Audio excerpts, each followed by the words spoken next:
Hey, what's up YouTube? Today I'm coming back at you with another tutorial. I know I haven't done one in a while, but I got really excited because this tutorial is a program I've never really covered before. Today we're going to be covering the basics of Premiere Pro CS5 and 5.5. Now, if you haven't noticed, Final Cut Pro X is not very good for professional level editing. I mean, I was using Final Cut Pro 7 for a while and it was great, but now I've decided that Premiere Pro is really the way to go. Now, I saw Ryan from Film Ryan. He used it, and he really convinced me because really, it's a great program. I've been using it for a few days and cutting a lot of the short films we're going to be putting on our channel on it now. So, without further ado, let's get right into it. So, with Premiere Pro, you'll notice that it really looks very nice, and it looks a lot like After Effects. And if you've worked with that, it's nice to feel comfortable with the program you're using, because when you jump into Final Cut Pro, it's a little different. And also what I like is that they really designed this around Final Cut Pro in some aspect, so that way you can feel very comfortable. Now, this is really good for cutting movies and adding color correction, because it's better than Final Cut Pro in most ways, because really it's very convenient. So the first thing you're going to need to do is get your footage into this program. So what you're going to go ahead and do is you can just go ahead and find your footage in your hard drive, and I'm using the 60D, and it's here. So we'll scroll over and we'll drag in this clip, or we'll drag in this clip right here, and it's going to import it. I'm going to drag in this clip too, and as you can see, shot on DSLR, and there's actually a DSLR mode that you can set your timeline in, which is really good because a lot of these short films are shot in DSLRs nowadays. So now that you've gotten your footage from your media browser over here, what you're going to go ahead and do is you're going to drag them out here. And what that will do is let you set your in and out points, and just scrub through your footage and find your in and out points. And the great thing is there's audio monitoring, and everything renders in the background, which is something really annoying with Final Cut Pro. So we have this. So I think I wanted to start here.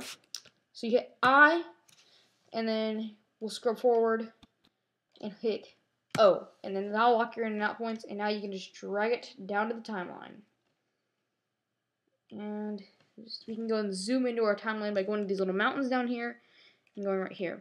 Now if we put the space bar, it'll play forward. And it's just some footage I shot. It's nothing too fancy. Alright, so now what we're going to go ahead and do is we're going to go ahead and drag in our second clip. And here is our second clip. Drag it here. And as you can see, just some more footage, and we'll lock our in and out points. I think I'll start here. So I, and then just go to here and hit O. Okay, now I'll drag it back down to the timeline. Now, for this clip right here, let's say you don't want the audio. So what we're going to go ahead and do is right click on the clip, press unlink, and then click again, and now we can just conveniently delete your audio. And it was a little more tricky in Final Cut Pro because you don't really need the audio for that clip. Alright, so now what we have here is some clips. Now let's say you dragged it out here by accident. It's really easy. Just go here, right click, and press ripple delete, and it just magnetically moves over, and that's really convenient for me because a lot of the times I found that I actually have not proper cuts, so that's really good. And here we have this. So that looks pretty good right now.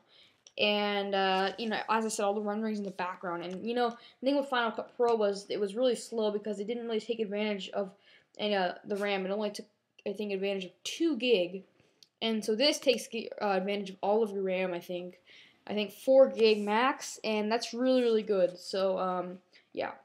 So now say you want to add some effects. This is a lot like After Effects. You just go over to your Effects tab, and it's like After Effects, but it's also a bit like Final Cut Pro in this aspect. So we'll go here, and we'll find some transitions, and let's see, we'll make a nice page peel, and we'll just drag it in between these, and now if you look, there's a page peel now, and effects are really nice. And if you want to edit that page peel, just double click on it, and it'll really just, you can go really in depth with that. But now if we want to go back to our source clip, we can go and click here, and as you can see, like Final Cut Pro, there's 2 windows.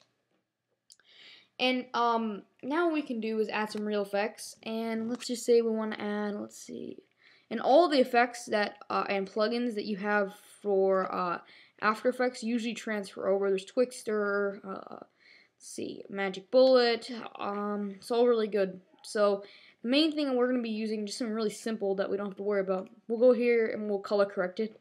So we'll go to, let's see here, 3-way color corrector, which is like Final Cut. Just drag it on a clip that we want to correct, and here you go. And let's see where it is. Effects controls. Alright, so now we have all that. 3-way color corrector, and we can just mess with that over here. And I'm not going to go too in depth because it's really basic. It's like using your color corrector in Final Cut. And it's, you know, in some ways it's actually a little bit better. I just like it. It looks better, and that's really good.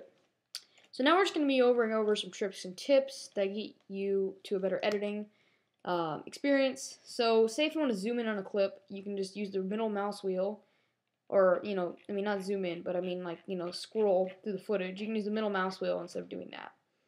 And say if you want to go a little bit further into the footage and see some of the details, we just go to here and zoom into 400, but that'll be kind of weird. And we'll just, I would hit fit if I were you, because that will just fit the clip to the footage. Alright, now what we're going to go ahead and do is we're going to show you how to take your footage and put it into After Effects, because one really amazing feature, and I cannot stress this enough, one really amazing feature is that you can just immediately transfer your projects over from Premiere to After Effects without having to do any exporting, rendering. And the thing is, if you screw up in some way in the cutter, then you'll end up having to go back and re-export and waste space and time, and that can really make or break your project. So what we're going to go ahead and do is go to right click, and we're going to go ahead and replace with After Effects composition, and that'll just open After Effects, and that's just beautiful. It's amazing.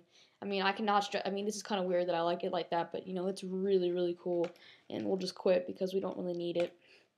Alright, so now that I've showed you that, those are basically just the basics of Premiere Pro CS5. Hopefully there'll be some more tutorials along the way, so please keep posted. Thank you for watching my video, and bye.